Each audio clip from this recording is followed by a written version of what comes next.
200 కోట్ల బడ్జెట్లో ఎక్కువ భాగం నటులు, టెక్నికల్ టీమ్స్ పేమెంట్కి కేటాయించినట్లు తెలిసింది. ఈ సినిమాకు నందమూరి బాలకృష్ణ 75 కోట్లు వసూలు చేసినట్లు తెలుస్తోంది. ఇది ఇప్పటివరకు బాలయ్య అందుకున్న అత్యధిక పారితోషికం. మొదటి బడ్జెట్లో హీరో రెమ్యునరేషన్కి ఎక్కువ ఖర్చయింది. దర్శకుడు బోయపాటి శ్రీను కూడా భారీగా 35 నుండి 40 కోట్లు చెల్లించినట్లు నివేదికలు సూచిస్తున్నాయి.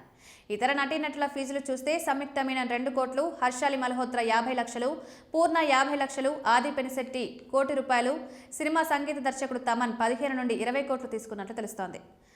నిర్మాణ సంస్థ ఎదుర్కొన్న చట్టపరమైన ఆర్థిక సమస్యల కారణంగా సినిమా ఆలస్యమైంది. వాయిదా వేయడానికి ప్రధాన కారణం లీగల్ వివాదం.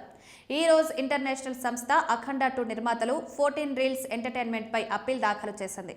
వారు గతంలో వేసిన ఆర్బిట్రేషన్ కేసుకు సంబంధించి 28 కోట్లు వడ్డీ బాకీ ఉన్నారని ఆరోపించింది. ఈ మొత్తాన్ని చెల్లించకుండా సినిమాను విడుదల చేయడం అప్పు తీర్చకుండా ఉండడానికి చేసిన ప్రయత్నమని ఈ రోజు వాదించింది.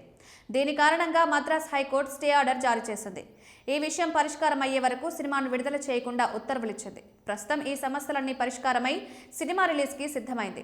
ఆయా ప్రాంతాల్లో ప్రీమియర్ షోలు, రిలీజ్ షోలకు బుకింగ్స్ కూడా మొదలయ్యాయి.